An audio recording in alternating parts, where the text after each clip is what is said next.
Ya, pemirsa Dialog kita lanjutkan kembali. Masih ada Mas Arief Zulkifli dari Dewan Pers dan juga ada Mas Enda sebagai pengamat media sosial. Mas Arief, tadi kan sempat disinggung bagaimana kemudian dari Dewan Pers memberikan solusi kepada pemerintah terkait dengan hal ini, maksudnya terkait dengan media digital. Nah, tadi mungkin bisa dijelaskan seperti apa kemudian tahapan dari solusi yang diberikan agar memang ini dapat diselesaikan. Kan tadi juga sempat disinggung terkait dengan search engine-nya Google. Ini seperti apa nantinya? Ya, kalau yang dimaksud adalah Desk Media Sustainability, sebetulnya itu sudah dijalankan akhir tahun lalu sebelum pandemi, gitu ya. Dengan satu asumsi keprihatinan kita semua tentang inequalnya posisi antara apa yang Enda tadi bilang sebagai enabler atau platform-platform internasional dengan media yang ada di Indonesia dalam hal ini. Akhirnya kita garap terus. Nah, kemudian belakangan karena pandemi isunya juga sedikit berkembang menjadi bagaimana memelihara daya tahan media saat pandemi. Tapi prinsipnya adalah kita ingin ekualitas itu terjadi, dan di sini peran pemerintah menjadi sangat besar, gitu. Peran pemerintah menjadi sangat penting karena dia yang mengatur, dia yang meregulasi. Jadi saya katakan misalnya jika platform seperti Google itu bisa menerapkan atau membayar pajak seperti layaknya perusahaan-perusahaan yang ada di Indonesia, maka ceritanya mungkin menjadi lain, gitu ya, karena ada cost yang harus dia tanggung, gitu. Begitu juga dalam selain itu yang juga dibahas tentu saja adalah kompakan karya, kalau boleh memakai kata itu, dari media-media sendiri supaya tidak menjalankan model bisnis yang brutal, katakanlah gitu ya, yang menghalalkan segala cara. Ini juga tantangan dari sisi media, begitu.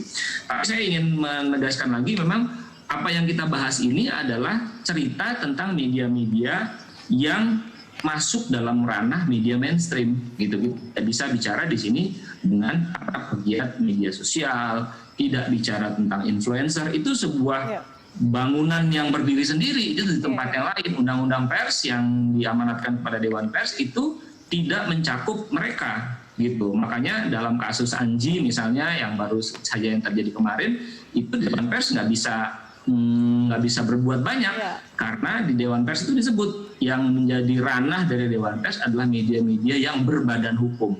Jadi ada badan hukum usahanya, gitu. Apakah PT, koperasi, dan seterusnya, yayasan, itu bisa, tapi harus berbadan hukum. Nah, sementara mereka ini adalah personal. Nah, memang yang jadi repot karena Undang-Undang 40 tidak merangkum mereka kemudian bisa menjadi subjek yang empuk atau sasaran yang empuk dari Undang-Undang ITE dan KUHP, gitu.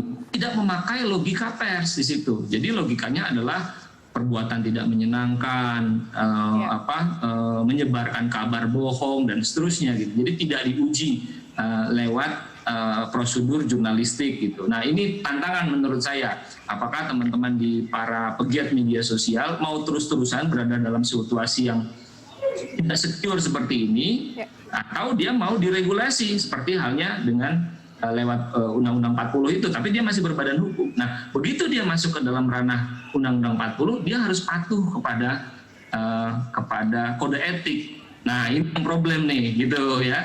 Yang tadinya mau bisa sembarangan posting macam-macam, mungkin menghina, mungkin menggunakan satu sumber sebagai satu-satunya kebenaran, begitu masuk ke dalam ranah media mainstream, dia ada aturannya, nggak bisa tuh begitu.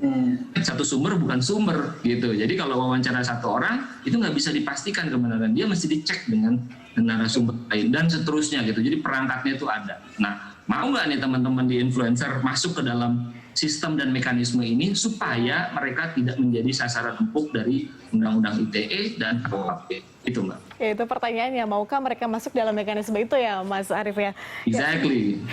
Sejauh ini bagaimana kemudian dari peran dari Dewan Pers kemudian melihat, tadi kan sempat Mas Arief singgung terkait dengan media-media yang brutal. Nah, ini seperti apa kemudian peran dari Dewan Pers kemudian untuk mungkin sekedar mengingatkan, menegur mungkin, dan kalau tidak semua juga media kan terdaftar di Dewan Pers juga, Mas?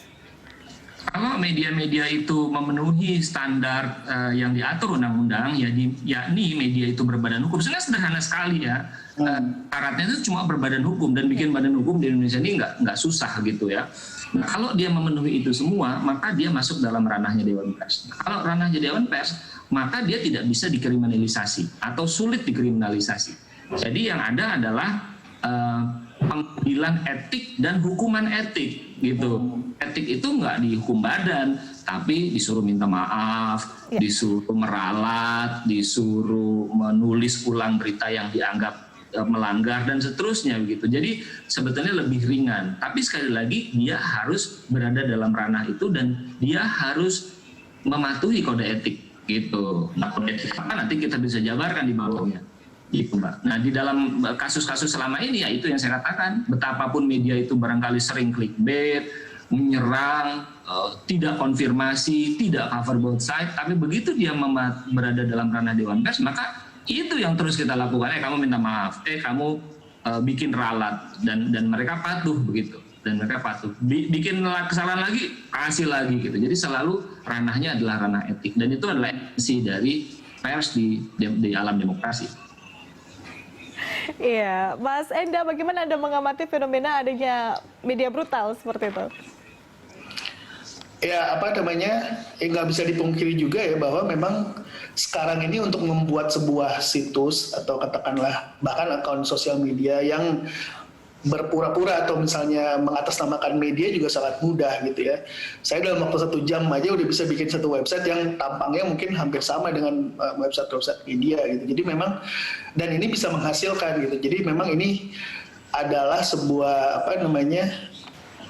mungkin salah satu caranya yaitu tadi ya yang mendaftar di Dewan Pers, ada PT-nya, ada perusahaannya, itu adalah salah satu yang membedakan. Nah, jadi mungkin ini saya memberikan masukan juga mungkin ke teman-teman di Dewan Pers, sebenarnya bahwa antara platform dengan Dewan Pers sebenarnya sudah bisa saling berbagi informasi ya, bahwa ini ada daftar media yang memang menjadi anggota kami, mematuhi kode etik, itu bisa di-share dan harusnya bisa mendapat tempat yang lebih istimewa lah di platform-platform yang menyebarkan itu.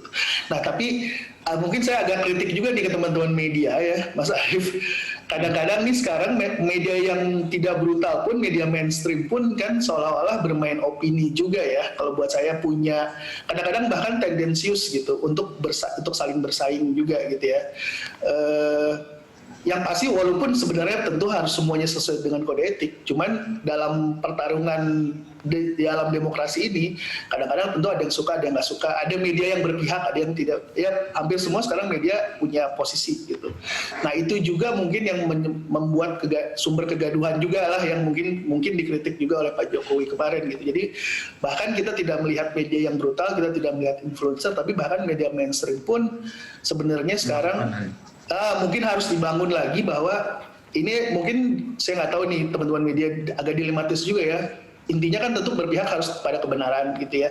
Pemerintah pun bukannya anti kritik, tetap harus dikritik, kalau ada yang salah tentu harus dibenarkan gitu. Nah mungkin tapi kritiknya kayak gimana gitu kan. Pemerintah tentu pengen dapat masukan yang sopan, baik dan segala macam, selalu itu terjadi kan.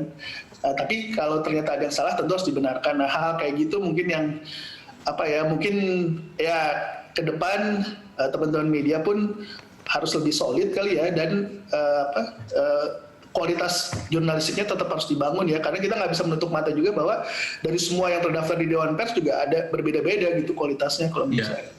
Saya nambahin dikit ya. Silakan.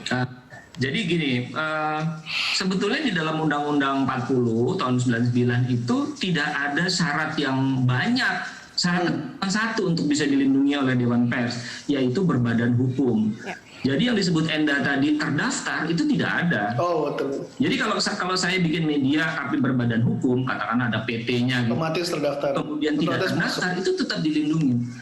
Persoalan terdaftar atau terverifikasi itu baru muncul belakangan. Setelah kira-kira diskusinya begini. Ini media disuruh patuh pada kode etik dan undang-undang. Tapi siapa sih media yang kita maksud ini? Nah, gitu kan? Lalu kemudian muncullah gagasan dari para konstituen Dewan Pers untuk coba ayo kita data. Gitu kita. Jadi mula-mula ada pendataan administratif, pendataan faktual, artinya Dewan Pers itu datang, bener nggak sih kantornya ada gitu, bener ada organisasinya, wartawannya digaji apa enggak sih, itu dicek tuh gitu. Nah itu yang kita daftar terus, berusaha kita tambah. Nah berikutnya kalau itu udah jadi, lalu verifikasi kontennya benar atau enggak selama ini. Jadi verifikasi terhadap keberadaan media itu bukan menjadi syarat, gitu. Jadi syaratnya cuma jadi gampang sekali sebetulnya.